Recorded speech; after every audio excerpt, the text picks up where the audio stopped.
So dear students, we are continuing our discussion about the time domain specifications, and here we are going to derive an expression for peak overshoot.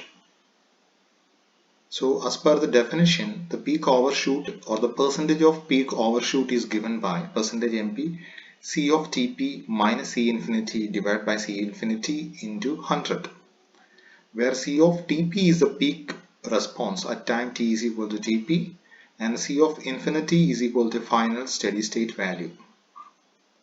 So C of Tp is the peak response, so peak. So C of infinity means finally it comes to a steady state value. The response comes to a steady state value. Its value is taken as C infinity. So let us take the unit step response of the second order system. And here we are putting t is equal to infinity in order to find C infinity. At t is equal to infinity, this term you can see that is e power minus infinity, which is equal to 0 multiplied by sign that is equal to 0. So 1 minus 0, that is equal to 1. So C infinity here, that is obtained as 1 here. So it means when we are putting t is equal to infinity, so e power minus infinity, t is equal to infinity means e power minus infinity. So we all know that e power minus infinity is what? So that is 1 by e power infinity. So that is 1 by infinity. 1 by infinity we know 1 by infinity is equal to 0. So e power minus infinity is equal to 0. So this term will be equal to 0. So 0 multiplied by other terms, that is equal to 0. 1 minus 0, which is equal to 1.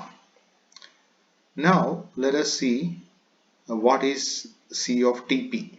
At time t is equal to Tp, what happens here? C of Tp is equal to, we have to put a t is equal to Tp here. All t has been replaced by Tp, omega d into Tp plus theta. But we know the expression for Tp, that is equal to pi by omega d. So where omega d is omega in root of 1 minus eta square. So here instead of Tp we are putting pi by omega d. Again here also we are putting pi by omega d. So what happens here? So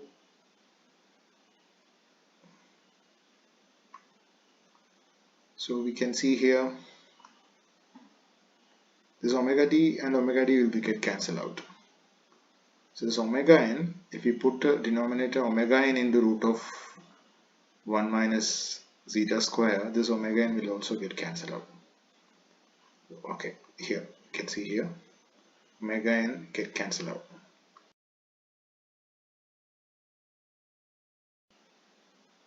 So sine into sine pi plus theta, because omega d get cancelled out. So 1 is here minus e power minus eta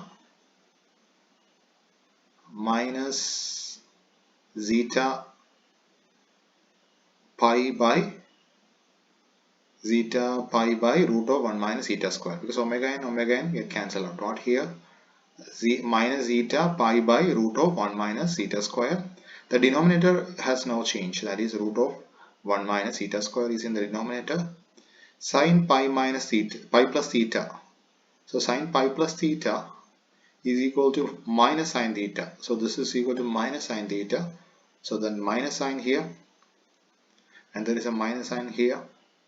So the minus sign, minus into minus, that will become plus 1 plus this term. So once again, from this triangle, you can see here, from this triangle, if you find sine theta, if you find an expression for sine theta, opposite side by hypotenuse, that is root of 1 minus zeta square divided by 1. So sine theta is root of 1 minus zeta square. If it is so instead of sine theta, we are putting what? Root of 1 minus zeta square. So there is no other change for any other term, 1 plus e power minus eta, but just for here sine theta we are putting 1 minus zeta square. So from this triangle that relates 1 zeta and theta, so that is equal to sine theta opposite side by adjacent side, sorry, hypotenuse. Root of 1 minus eta square divided by 1. Okay, so 1 minus eta square is sine theta here.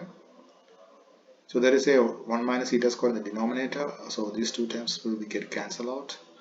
1 plus e power minus eta pi divided by root of 1 minus eta square. Okay, so that is equal to what? So we can see that is equal to,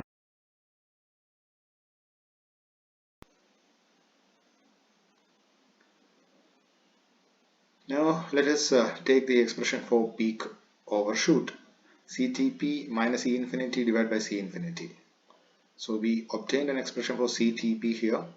This is the expression, 1 plus e power minus eta pi divided by root of 1 minus eta square minus C infinity is what? C infinity we obtained as 1 divided by 1. So 1 minus 1 here. Okay, so this 1 minus 1, that will become 0. So what remains here? E power minus eta pi divided by root of 1 minus eta square into 100. So this is the expression for peak, percentage of peak overshoot. So that is expression for percentage of peak overshoot, e power minus eta pi divided by root of 1 minus eta square into 100. Now let us find the expression for settling time.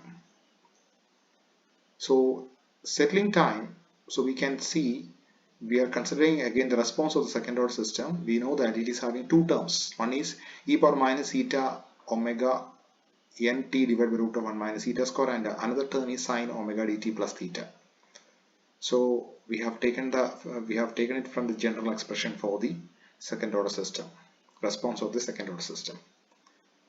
So that means here this term, exponential term, is a decaying component, and sinusoidal term is a constant value, or in fact that is almost a steady value. So but the decay is in fact controlled by this exponential term. So exponential term is a decaying component. So exponential term is deciding the settling time.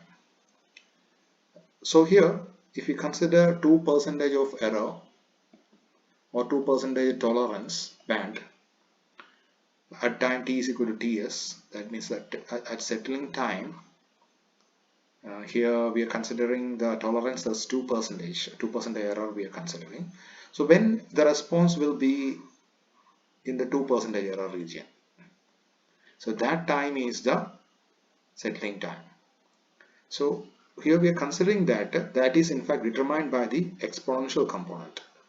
That means e power minus eta omega n ts divided by root of 1 minus eta square is equal to 0.02. So 2% means 0.02. So when this exponential term is in fact becoming 0.02, then we are considering that the entire function will be inside 0.02. So that is why we are equating the exponential term to 0.02. Now for this low values of damping ratio, that means theta is equal to very low values. So this denominator will be equal to 1 in such cases. Theta is very less than 1, means 1 minus root of 1 minus eta square equal to 1. Means e power minus eta omega and ts. So numerator is equal to 0.02.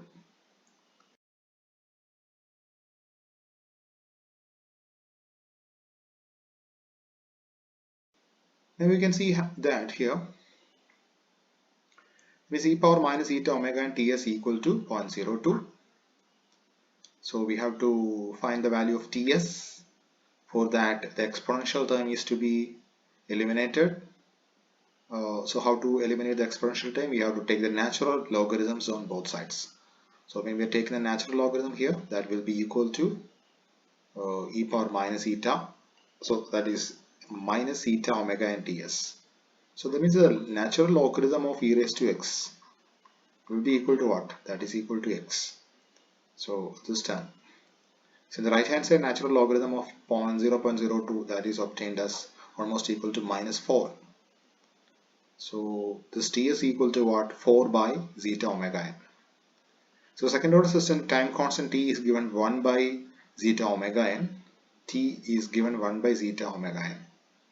If it is so, then the settling time Ts equal to 4 times T, because 1 by zeta omega n is equal to T, 4 times T for 2% error. So in general, settling time can be given by minus ln of percentage error divided by zeta omega n. So minus ln of percentage error into T. So you have to remember this expression, minus ln of percentage error divided by zeta omega n. So that is the expression for settling time. Settling time is for 2% error, that is 4 by zeta omega n. But in general, if the error is not mentioned as 2, then we have to consider it as a minus of ln of percentage error. That means 0.02. If there is 2%, means we have taken as 0.02. 5% means we have to take it as ln of 0.05. Minus of ln of 0.05 divided by zeta omega n. That will be the settling time if the percentage of error is 5. So this is the expression for settling time.